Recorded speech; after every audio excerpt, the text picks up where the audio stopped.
This month on Focus, Black Oklahoma. Did you make it to the big show? The exhibit of children's art is still running. We get an inside look at putting together the big show. Leaders in minority communities are making accurate representation in voting a reality for all.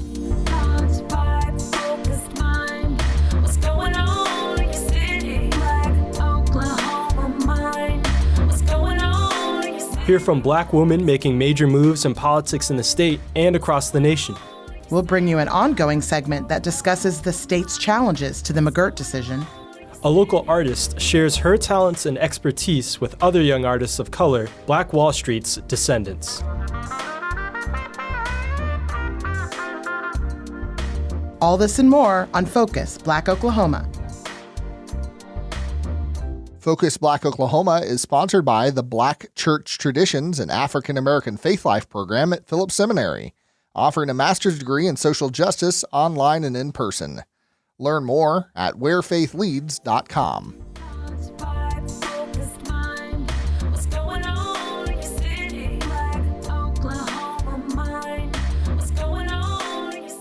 This is Focus Black Oklahoma. I'm Colby Webster. And I'm Kuma Roberts. Focus Black Oklahoma has been selected to participate in the Advancing Democracy cohort with the Solutions Journalism Network, or SJN. Our series, In a Confused State, will follow Oklahoma advocacy groups navigating new restrictions on freedoms in 4 areas: reproductive rights, voting laws, teaching history, and direct action and activism. Here, contributor Devin Williams sheds light on the obstacles between minority voters and the ballot box in Oklahoma.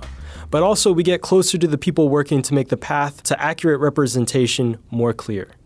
In America, voting is always portrayed as an accessible and inalienable right, immortalized in unfading ink in the First Amendment of the Constitution of the United States of America. As most people are aware, in 1776, the only Americans who were allowed to exercise that right were cisgender, white Christian men. Those same men were the only demographic who drafted the Constitution. So it makes sense that some people believe the same aforementioned group reaps the vast majority of rewards in that document.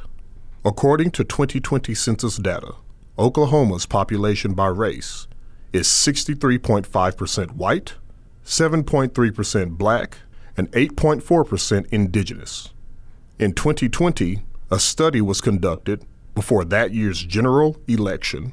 The National Conference of State Legislation, or the NCSL, determined 91% of Oklahoma's lawmakers are white. If you combine all representatives who identify as black, indigenous, people of color, or as BIPOC, all of those demographics combined are a statistically minuscule 8% of state representatives and senators. Allison Black is a member of the Cheyenne Arapaho tribes of Oklahoma and president of the board of directors for the Council of Indian Education. She says the state of Oklahoma's lack of diversity is no secret. Well, first thing first, obviously there's not enough. We do have a Native American caucus. We have several members of our current legislature that are enrolled tribal members. And to look at it from a Native American perspective, that's a beginning, that's a start. But the tribes representative aren't exhaustive. We're representative in a collective manner and not from individual nations, sovereign nations here in the state. I don't believe any of them are Cheyenne Arapaho tribal members or come from the Cheyenne Arapaho tribal community as well. That would be my short go-to answer for representation at the legislator level. It's definitely needed. We're one of the larger tribes on the western side of Oklahoma. We have over 12,000 tribal members represented just in tribal enrollment. In the Oklahoma legislature, there are 101 state representatives and 48 state senators. This makes legislation like House Bill 4327 feel like a personal attack to some voters. The bill is sponsored by Republican State Senator Nathan Dahm of District 33 and State Representative Wendy Stearman of District 11. It prohibits abortion except in very rare circumstances. The bill also allows Oklahomans to file private lawsuits against anyone suspected of having or assisting in an abortion. Black explains how predominantly white males drafting legislation that places further restrictions on access to health care affects her as an Indigenous woman. It makes me very nervous for our young women that experience so much violence in their life. Our group, Indigenous women, experience the highest forms of domestic violence, murder, any kind of violence. It's estimated that 1 in 3 Indigenous women are going to face violence in their life. And so if we have these things forced upon us, what is our means to be able to care for ourselves? I have 2 daughters myself. What happens to them? Where are they in all of this? When we hear laws like this, it makes me very angry that I can't do anything for my daughters. My daughters can't do anything for themselves. And you have these policies come in and take away the little care that they can do for themselves if they're put in that situation. And we're just talking about that in this instance. So it makes me angry. It makes me sad. And it makes me really, I can't help but think of the legislators that are making these decisions. And I was just at the Capitol like 2 weeks ago, and I didn't see anybody like me making any of those laws. Each one of those things impacts me as a mother, as a person, and my community. All of those, every one of those bills that you talked about, they impact me specifically and directly. They specifically impact my children. These challenges and barriers do not deter Black. She details the importance of voting, being politically active, and passing those lessons on to her community. And you have to be very active, and you have to have that one person in your community or your family that shows you exactly how to do it, and they have to be on it all the time. And I just say that because I'm the mom that's doing it here. So that's what I have to say about voting. But I still say, do it. And recently I got to speak for the OIKNOT. It's a group of tribes that are trying to get, Native Americans to get registered to vote in this area, just to register to vote in general. And I spoke, and they shared statistics, but Oklahoma has the largest voting population in the United States. And we usually, because we have the second largest Native population overall and the largest Native student population in the United States, we usually are that big when it comes to statistics like that in a good way. As far as LGBTQ2S+ representation, there is only one. House District 88 Representative Mauree Turner, who identifies as non-binary. In 2020, Representative Turner made history by being the first out queer Muslim Black person elected in Oklahoma's history. Celebrating victories, historic and incremental, is crucial in maintaining communal morale for underrepresented groups. A Gallup poll taken by the Williams Institute in 2017 says 3.8%, or 138,000 Oklahomans, identify as queer. Nicole McAfee, the executive director of Freedom Oklahoma, says disparities like these have a hugely detrimental effect on the queer community. Currently, it is policy at the state and school board level. We have seen transgender, two-spirit, non-binary, and gender non-conforming people, but especially kids, increasingly become the target of attacks, sort of at policy levels all across the board. But as we see those attacks, even when they're unsuccessful, we know that that increases suicidality in a group of kids that already face disproportionately high rates of suicidality. And that unfortunately the climate we are living and working in is one where those attacks are just sort of multiplying in volume each year. Not all acts of violence are perpetrated towards trans people.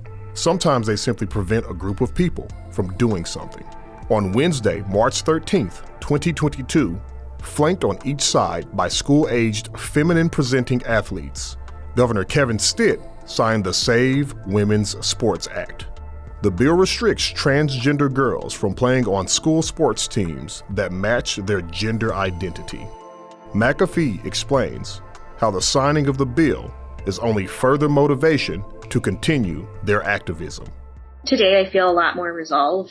Yesterday, I spent my morning at the Capitol with a group of advocates who did what is often required of us, and that is put our trauma out on the table to ask folks who are often bad actors, in this case Governor Stitt, to take into consideration our community and do something that may feel politically unpopular to protect some of the most vulnerable kids in our state.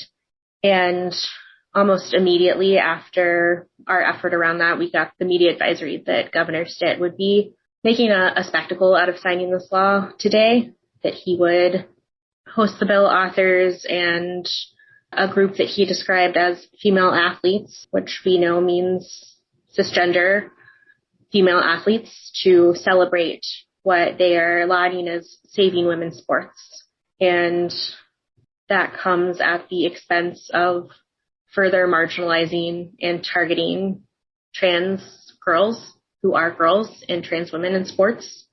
It feels especially heavy because I know that there are immediate mental health impacts, and I also know that this is going to be a really messy process. He signed this bill with an emergency from the legislature, and that means that when it is signed, it goes into effect without any real direction to school administration about what it looks like to implement any of these rules. The torrential downpour of legislation that affects the queer community, Black, Indigenous, women, and other marginalized groups without proportionate representation is not hopeless. Many people and organizations are undeterred in their pursuit of equal representation. People like Democratic candidate Joshua Harris Teal. He explains that the fight is far from over, and there are many people putting in efforts to make a more diverse legislature in Oklahoma. There's so many different organizations that immediately come to mind. I think that I would give props first to the Democratic Party, so I wanted to mention them up front. Some of the other organizations for Oklahoma City, BLM, OKC, they're not just your traditional Black Lives Matter chapter that only shows up to protest. They just wrapped up as mayoral appointments to the Police Reform Task Force, where they actually submitted, I think, 30 plus changes that could be made within municipal government to make the police, more accountable and hopefully curb some of the officer-involved shootings that are happening. They have a really great page. Moms Demand Action is a great organization. It was founded by Shannon Watts in another state. They started to become nationwide. In Oklahoma, they've led some initiative petition efforts to help combat gun violence. They're always at the Capitol as we push these laws that make Oklahoma more and more ridiculous in terms of safety standards. There was legislation presented this year that literally was trying to allow open carry at the state park or at the state fair.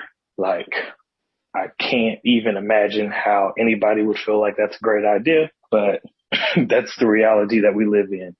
So that's a good organization doing the work. The Terrence Crutcher Foundation in Tulsa. Teal reminds people to continue to stay informed as well as vote. If you're not registered, let's get you registered today. This is the day of the early votes. This is the election day. We need your support. They had these huge rallies with all of these people, but they weren't providing them education on how to actually get registered and vote in the elections. And you saw the numbers reflect that. And I think that's kind of a bigger part of the issue. Another big part of the issue is we don't talk politics anymore. And if we did more of that, then we would see what people really care about. Because in Oklahoma City, right here in Oklahoma, one of the reddest states in the union, Biden only lost Oklahoma City by 4,000 votes. And because of that, they gerrymandered this district from a R+2 congressional district to a R+18 congressional district. They made the maps unfair, more unfair, because they didn't want to see the power of the people flip this seat of power. What do you think of when you hear the word lobbyist? Whatever you were thinking, it most likely isn't civil rights activist.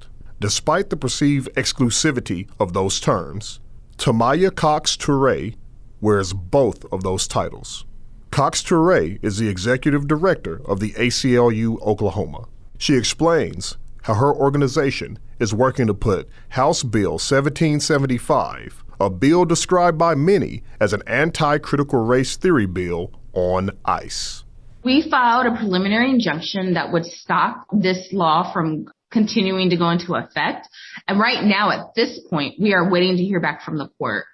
The court could issue a preliminary injunction that would temporarily stop the enforcement of House Bill 1775 while it goes through the complete judicial process for a final decision. So we're just waiting for the court to hopefully rule in our favor with this preliminary injunction. The pursuit of proportionate representation in the Oklahoma legislature continues in hopes that it will affect change that benefits all Oklahomans. Cox Toure reminds us that the state and the federal governments of this country are finally becoming more diverse. It is so important that we continue to see Black folks run for office and be not just at the legislature, but in city council and school boards. Because what we do know is that we thrive and we are better Oklahomans when comprehensive views are part of the narrative, and they just are not right now. And for those at least my age, right, for older folks, we have seen for the first time of our first Black president, our first Black female vice president. I feel confident in saying we're about to see our first Black female Supreme Court judge. And I think that helps and those opens the doors, but it's not enough. My hope was we would see more Black folks running, but not just in the areas of Oklahoma City, right, the east side, or in Tulsa, the north side of Tulsa. Like, those have been historically Black districts. I'd love for us to continue to see Black folks run in areas where they definitely continue to be the minority. So representation is so important. Our kids need to see us in the policy decision-making process. I look forward to a time where we have more than 9 members in our Black caucus at the Capitol. Joshua Harris Till shares a story about the lack of visibility of some voters. We say we want young people to vote, but we talk about young people the same way we talk about Black and brown communities. Oh, they're apathetic. Oh, they don't care. Oh, they're not going to show up. This is a good point to end on. Bruce Franks Jr. is a great friend of mine. He was one of the main protesters for Mike Brown and Ferguson. He's a battle rapper. He was just an activist in his community, and he was so sick of what was going on and us not really having a seat at the table that he ran for office. When he ran for office the first time with some regular consultants, did what they asked him to, and they ended up coming just short of that election. There ended up being a special election. So he was like, well, I'll run again. We'll get it done right this time. And he tells the story about how when they were telling him what doors to knock on, they were telling him they had 2 lists. This list was the people that he needed to get their votes. This list was the people who didn't matter enough to talk to, right? We're not going to canvass these people. We're going to canvass these reliable voters. And he went to that pile of folks that they said they weren't going to canvass and they weren't going to have conversations with. And he went through the paperwork and he found his own name. He was listed. The candidate himself was listed as a person who they didn't need to talk to. And he was like, this is the issue, right? We don't talk to the people who we don't consider to be reliable voters. Thus, we're putting value on certain communities and devaluing other communities. When we can start to stop that process, then I think that we will see a community who actually cares enough to show up, to educate themselves on the questions, to push back against bad legislation. These underrepresented communities and their leaders understand that access to education and an unimpeachable commitment to using their voices at the ballot box is the key to political victory. There is also another reality that members of the BIPOC and queer communities must contend with. Their representatives are not concerned with winning their vote. For Focus Black Oklahoma, I'm Devin Williams in Oklahoma City.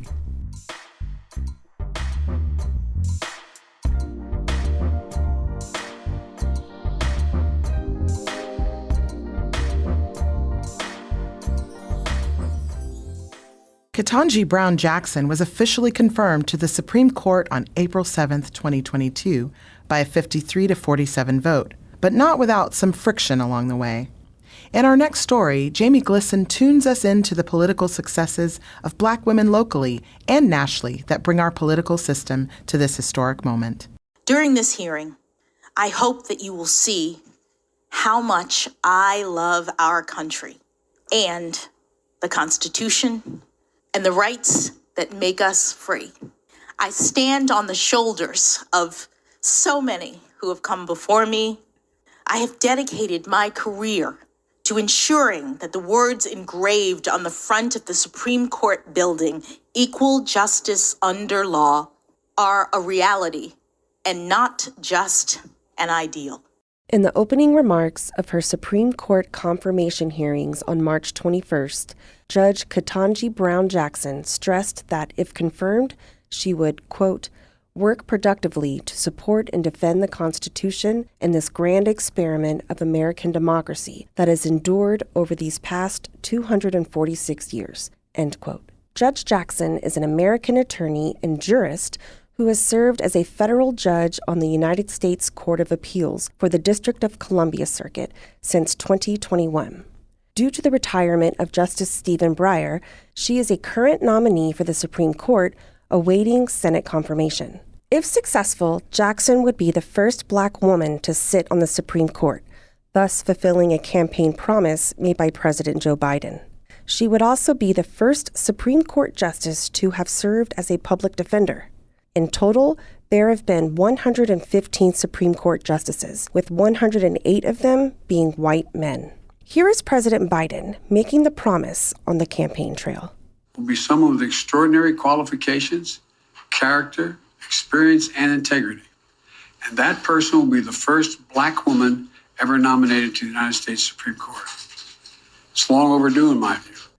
Lakila Stemmons is the National Director of Higher Heights for America, the only national organization providing Black women with a political home exclusively dedicated to harnessing their political power.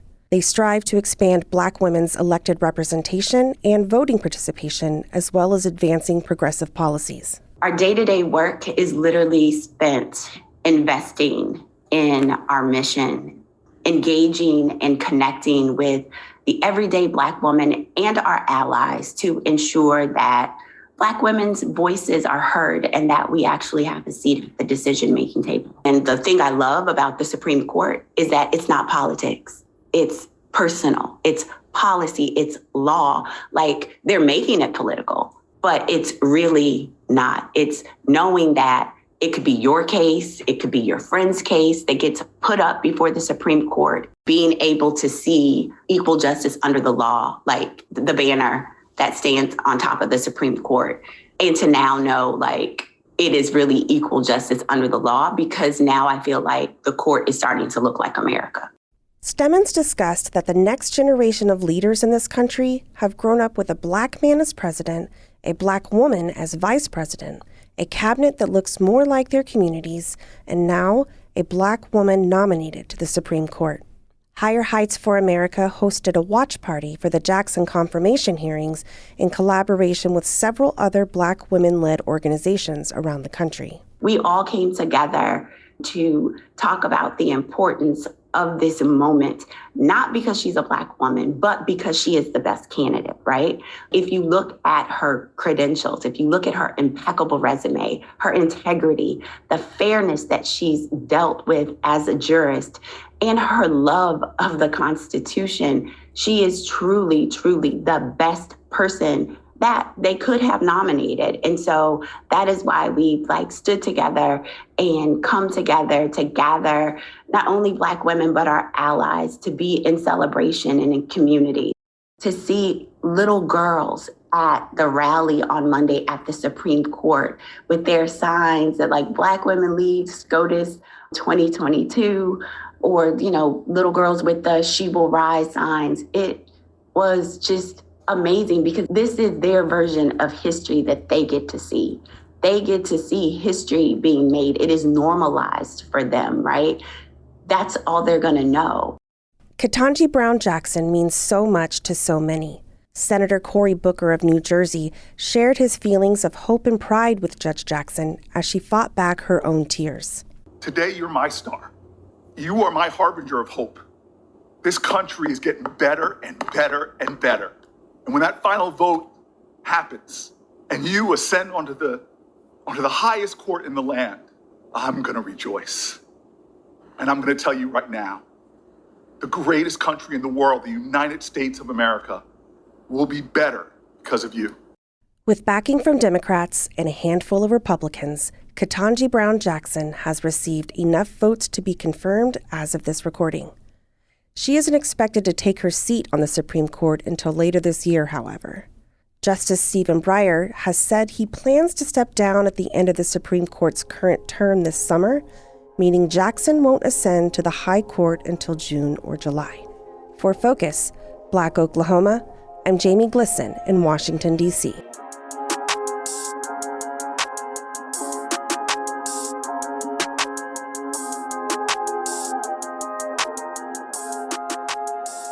Next, we begin a segment for our show that will help us understand the McGirt versus Oklahoma Supreme Court case as it continues to be challenged by the state.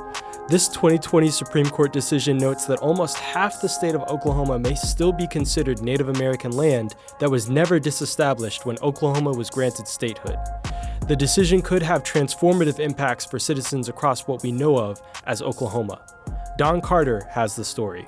This is an excerpt of Governor Kevin Stitt giving his State of the State address regarding the McGirt decision on February 7, 2022.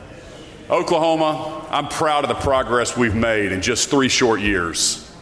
But today, the state of our state is at a crossroads. We have a choice between 2 paths. One path leads towards a top 10 state. It's a familiar road. It's paved with unity, fairness, and equal protection under the law. The other path leads to a jigsaw puzzle of jurisdiction. From the beginning, I've sounded the alarm on the Supreme Court's McGirt decision, because I knew then and I know now that even a narrow Supreme Court ruling can fundamentally change a state. Oklahoma has been robbed of the authority to prosecute crimes. Put simply, McGirt jeopardizes justice. Recently, we've won 2 major victories to protect law and order. First, the Supreme Court agreed McGirt is not retroactive. That means that convicted criminals stay in prison. The Supreme Court also agreed to hear another case. A win in that case would let the state go back to enforcing law and order and protecting more crime victims in eastern Oklahoma. That's the way we've done it since 1907. November 16th, 1907, Oklahoma statehood. Before we get to that, let's go back to 1830. Congress has just passed the Indian Removal Act, which authorized the U.S. to set aside lands west of the Mississippi River for tribes. Then, the Indian Intercourse Act of 1834 created what became known as Indian Territory, which included modern-day Oklahoma. Between 1830 and 1850, a series of forced displacements known as the Trail of Tears took place to relocate the tribes to the new territory. According to archives, quote, Indian Territory originally extended beyond present-day Oklahoma and would gradually be reduced over the course of the 19th century. The 1889 Congress authorized opening the land seized from Indian Territory for homestead settlement, and a year later, Congress passed an act that officially created the Oklahoma Territory, end quote. In 1907, the Oklahoma Enabling Act created the single state of Oklahoma by combining Oklahoma Territory and Indian Territory, ending the existence of an unorganized, unincorporated, independent Indian Territory. Or did it? The Supreme Court first determined that the Creek Reservation was established as a reservation through treaties between the United States and the Creek tribe. So they answered the question that there was a reservation created or established. Now, the next question was it ever disestablished by act of Congress? And the Supreme Court looked at that question and said, no, it was never disestablished, so it continues to exist as a reservation. That was attorney Joseph Joe Williams with Williams Law Firm, PLLC, who has been practicing law for 20 years. And his whole career has been devoted to federal Indian law and policy.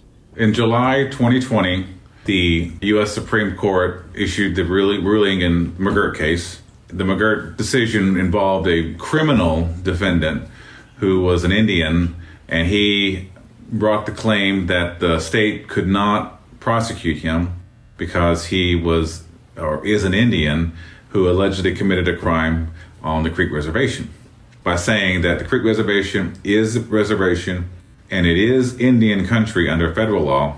Then they go to the question of Mr. McGirt's case. They said that because we found that the reservation continues to exist, then Mr. McGirt is right. The state did not have authority to prosecute him under state law because he is an Indian and he committed a crime allegedly within the reservation. The rules that apply in Indian country, whether they're civil issues, criminal issues, tax issues, or regulation issues, all those rules existed prior to the McGirt ruling. The McGirt ruling did not really create new law. All it really said was the reservation boundaries were never disestablished, and we're going to find that this is Indian country land. In essence, McGirt has broader context because it is not about tribal ownership, but tribal jurisdiction over tribal lands. So what effect does McGirt have on municipal affairs within reservation territory? Next month, Chief Joe Prentice of the Okmulgee Police Department will explain the McGirt ruling's impact on municipalities. For Focus, Black Oklahoma, I'm Don Carter in Okmulgee.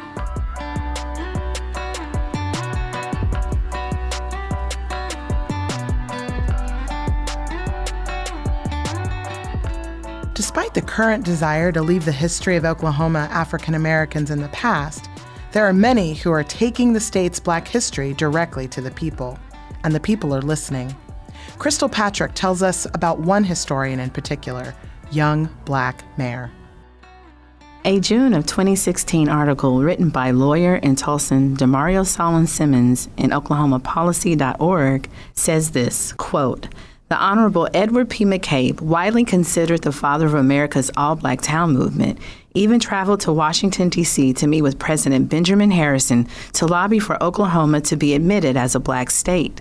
Those ambitious African Americans calling for a Black state even inspired New Hampshire Senator Henry W. Blair to introduce a bill favoring Oklahoma's admission to the Union as such. While obviously Oklahoma did not become a Black state, Oklahoma did become, and still is, home to the greatest number of all-Black towns in this nation's history." End quote.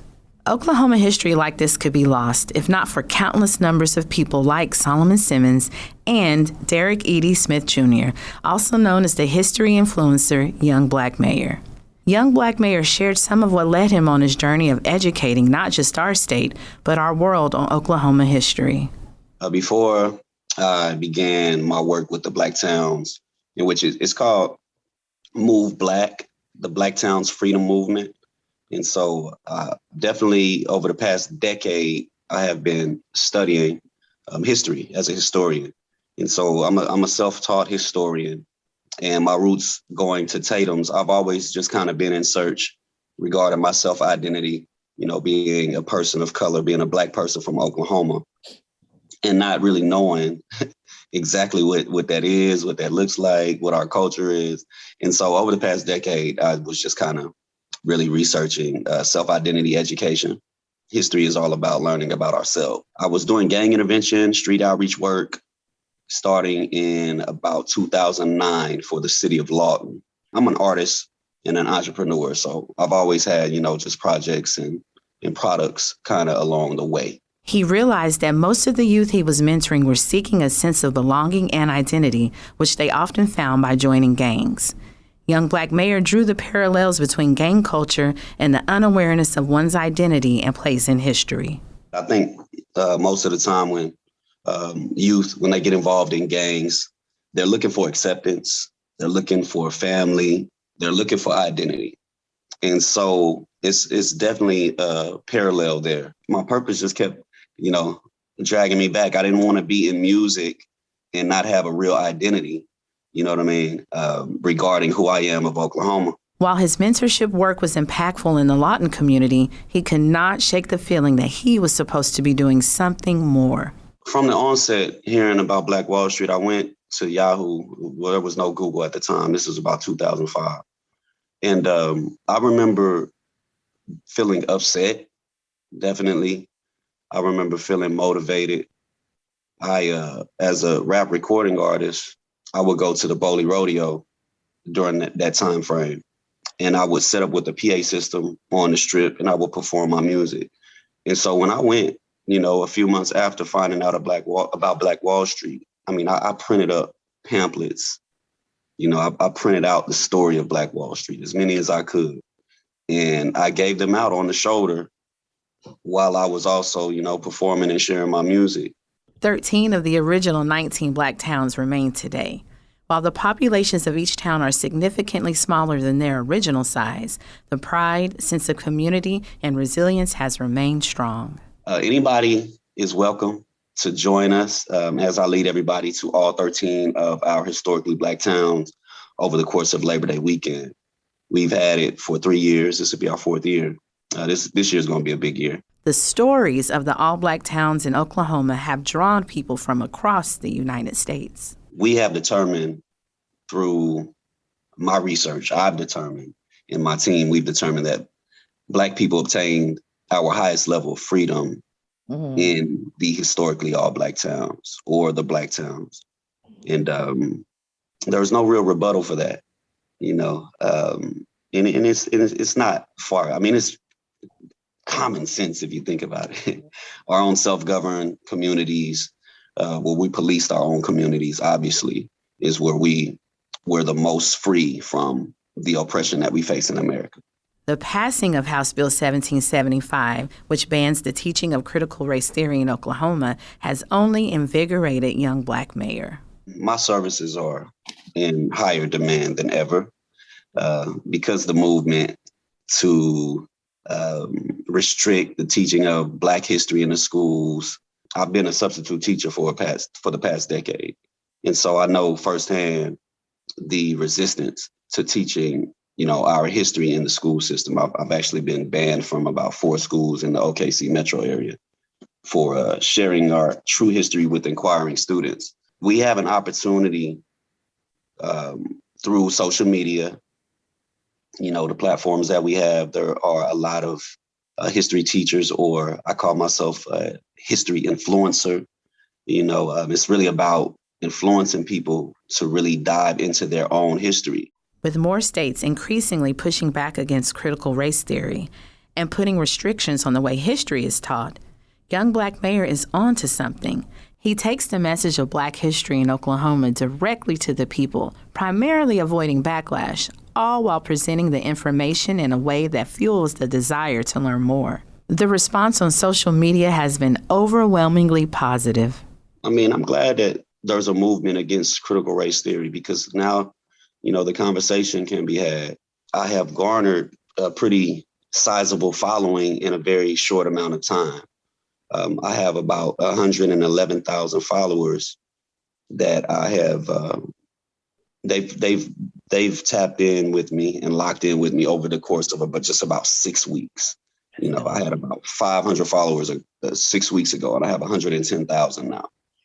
And from teaching history, it's exciting to me because I've been working towards sharing this information for over a decade and getting people headed in the direction of really diving into who we are as a people and what has happened in the past. That way we can fix our future.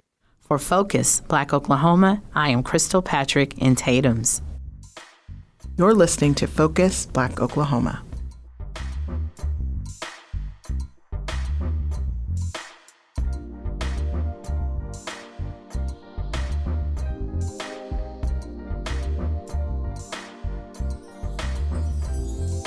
In a new exhibit, Woven, Shaniqua Brooks demonstrates where art and entrepreneurship collide. Brooks is creating art while sharing her talents and expertise with other young artists of color. Carlos Moreno shares the unique story of an artpreneur. It's the first Friday art crawl in the Tulsa Arts District on April 1st, and visitors to 108 Contemporary are admiring the opening night of Woven, a retrospective exhibit of textile art pieces by Afro-Caribbean multidisciplinary artist Shaniqua Brooks. She's quick to point out that she prefers to be referred to as simply Shaniqua, and her artwork communicates boldly about her identity, standing in the middle of her family ancestry in the Caribbean island of St. Thomas and her life in the United States. Shaniqua also describes herself as an artpreneur, combining the world of business with her love of art. As a textile artist, she also stands between the worlds of craft and art. I don't mind being in between the two worlds because I contribute to both of those worlds. I keep saying I need to come up with my own word of what exactly I do, but it is a combination of what the work is also telling me to make. I truly believe I'm a very spiritual being, so my ancestors are definitely with me every step of the way as I make. I am by myself, I have no assistance, so it's a truly intimate and solo way of producing. Shaniqua is a teaching artist and mentor. Her business, Weave Your Dreams into Reality Studios, LLC, consists of coaching artists of color, helping them on their journey of making money doing what they love. She also frequently mentors youth, helping them to find their voice through art. Shaniqua's work lives in the intersection between handmade craft and fine art, an interplay that can be seen in the work of other contemporary Black artists, such as Cedric Mitchell's functional glass art and the early ceramic pieces of Theaster Gates. I think when it comes to art and craft, it's such an interesting thing. I do consider myself to be an artist. Art has been the introduction for me in my life. In way of doing, I learned different skill sets, drawing, painting, sculpture, graphic design, etc. So that's sort of like the big umbrella, but craft, the process in making it, I have to acknowledge that and respect that as well. I have to give credit where credit is due and let people know in the art world that this is just as valuable as a painting, as a drawing, as these things that you guys glorify as a medium. This is right there with it.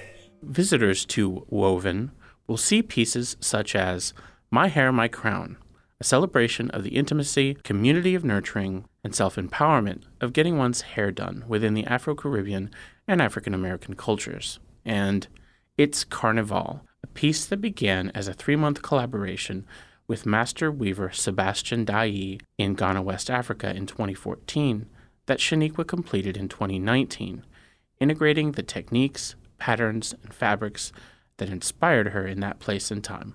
This larger-than-life weaving reflects the colorful and celebratory nature of Carnival, which in the Caribbean and some countries in South America marks the beginning of Lent, the 40-day period before Easter. So it's like this huge celebration moment in time of my Caribbean roots. It's literally Carnival, which is celebrated every single year. Each Caribbean island have their own time period they do that, which is like a huge celebration of the culture, local cuisine, music playing, soca, calypso, reggae, you name it, wherever you're from, you're representing that. And parading through the streets, essentially, is what takes place. She describes that while she knows she has quite a large family, and her art was, in part, inspired by spending time with her little sister braiding her hair, she longs to have a stronger connection to her family. In these works that are at once conversations and bold expressions, Shaniqua describes that this retrospective also represents a continuing journey of discovery through her adulthood of her family's ancestry and roots. But also wanting more of that, because being raised in a single-parent home and knowing that I come from such a large family, but wasn't technically raised with that. It was also wanting that. I would visit my dad during the summers with me and my younger sister in St. Thomas, where I was born, U.S. Virgin Islands. And it was one of those things where I'm just like, oh my gosh, it was always a surprise because I'm meeting a new family member, I'm meeting someone different. And then I would come home back to Miami, Florida, and back to the usual, back to where, schedule that, have come to be. So it was also this push and pull of just like, man, I really wish that was something that I grew up and was so immersed, but due to, circumstances that I had to, in my adult life, start that journey or figure out what that looks like. Woven will be on display at 108 Contemporary until May 22nd and is supported by an award from the National Endowment for the Arts, Tulsa Community College, and Tulsa Artists Fellowship. For more information, visit 108contemporary.org. For Focus Black Oklahoma, I'm Carlos Moreno in Tulsa.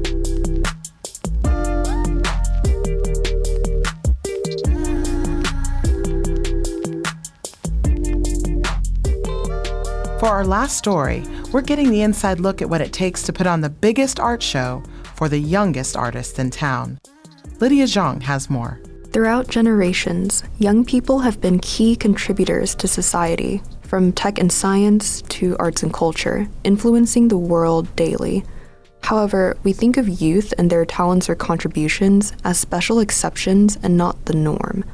A local initiative that is challenging this mentality is the Big Show, the newest installation of Philbrick Museum of Art in Tulsa that centers almost 3,000 works of art by Oklahoma youth artists ages 4 to 18. It is featured in the Philbrick's Helmer Gallery, where Frida Kahlo and Diego Rivera's works will hang this summer. In the art world, it is unheard of for youth art to be hung in the real estate of the Special Exhibition Gallery. Tracy Truels is the Bernson Director of Learning and Audience Engagement at the Philbrick Museum. She speaks to her reflections on the Big Show, namely the importance of organizations and adults to learn from youth as future audience members. I think it's important not only for nonprofits and arts organizations to learn about their audience, but also to, gain some creative insight into where things are headed, right? Because I learned so much from the 16 artists we were able to really sit and talk to in depth. I learned so much from listening to them. I think almost all of them talked about art as a way of working through their feelings, right? Which I think everybody knows is really important. Tracy acknowledges the importance of both maintaining existing systems and also considering and acting upon ideas that can better meet and serve incoming generations.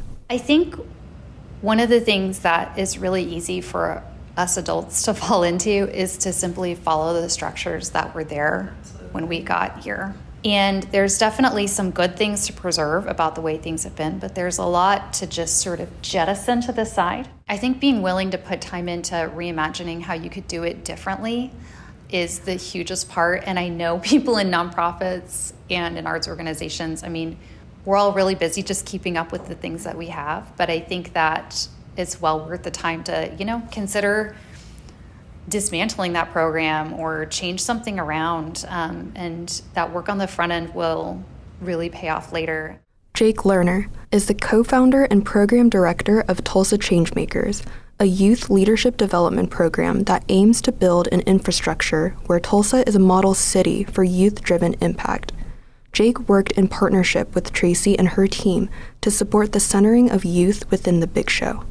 He asserts that youth are most uplifted when youth and adults work in tandem or in an equitable partnership. So one tool that we use is a youth voice rubric developed by Adam Fletcher and the Free Child Institute. And something that we ask anyone that we show that tool to, or as we begin to use that tool, we noticed that the highest rung on the ladder of youth voice isn't actually completely youth-led space. It's youth-adult equity. It's youth and adults coming to a space as genuine partners and in sharing in their expertise and skill set. Jake emphasizes the mutual benefits that arise when organizations choose to invest in youth-adult partnerships. When a young person is interested in mental health and they're being brought into an organization working on improving mental health outcomes for teens, that organization is getting a ton of perspective, time, energy, talent that the young people are providing, and then the young people are getting all of that development and learning around an issue that they care about. And I think you can really look organization by organization when they spend the adequate amount of time and work with students and put students in position to make a positive change, they're getting their investment back tenfold, and the youth are getting a lot out of it also. Not only do they influence things right now, but they're also set up to then be leaders well into the future. Incorporating youth into an organization's work is powerful and yields many shared benefits. Jake offers experienced advice for organizations that are interested in or plan to implement youth work. Youth work is challenging. It requires staff capacity. It requires funding. And for it to really take hold, you're going to have to put it in your budget in some meaningful way. And for it to show up in your budget, a lot of times it'll have to show up ahead of time in a strategic plan. So if youth voice and stakeholder voice is a priority for you, I strongly recommend making that explicit in your strategic planning and making sure that it shows up as a line item or multiple line items in your budget. This way, it's not something that just falls on the back burner. And it is an acknowledgement that this work is hard and does require resources. Both Tracy and Jake are professionals in their respective fields of art and education and are making consistent efforts to cultivate authentic partnerships with youth and provide spaces for youth to develop future artists and leaders, and ultimately a better world. It will take many individuals and institutions to try and fail. There's already so much we've learned just from this experience and, thinking about, okay, what are we taking from this moving forward? And it's just kind of an iterative process that is not perfect, but that's okay. I think moving ahead and taking risks and changing it and maybe, making some mistakes along the way is better than safe in the way it's always been done. Engaging youth in this way and putting youth in a position to be leaders in your organization is a really important step in, I think, building a city that is responsive to the needs and talents of everyone. As long as you're clearly communicating what the programming is to young people and you're measuring your outcomes and you build in those systems of iterative learning, then my suggestion is try something out, get better at it, understand that it's not going to be perfect the first time, it's not going to be perfect the 10th time. This work is messy, but it's essential. The Big Show is on view currently at the Philbrook Museum of Art and is ongoing through Sunday, May 8th. General admission is always free for young people. For Focus, Black Oklahoma, I'm Lydia Jung in Tulsa. Focus Black Oklahoma is produced in partnership with KOSU Radio, Tulsa Artist Fellowship, and Tri-City Collective. Additional support is provided by the George Kaiser Family Foundation and the Charles and Lynn Schusterman Family Philanthropies. Our theme music is by Moffat Music. Focus Black Oklahoma's executive producers are Quresh Ali Lansna and Bracken Clark. Our associate producers are Nick Alexandrov and Vanessa Gaona. Our production intern is Smriti Iyengar. Visit us online at kosu.org, tricitycollective.com/FocusBlackOklahoma, and YouTube at Tri-City Collective. You can follow us on Instagram and Twitter at FocusBlackOK. You can hear Focus Black Oklahoma on demand for free at kosu.org, NPR One, NPR.org, or wherever you get your podcasts. Have you ever wanted to walk in the shoes of someone else, someone who thinks differently than you, to understand their perspective? KOSU invites you to take a concrete step towards healing the political divide through StoryCorps' One Small Step project. When you sign up, you'll get the chance to have a personal 50-minute conversation with someone new about your lives. So ditch the debate and learn the lived experience behind someone else's perspective. Sign up today at kosu.org/onesmallstep.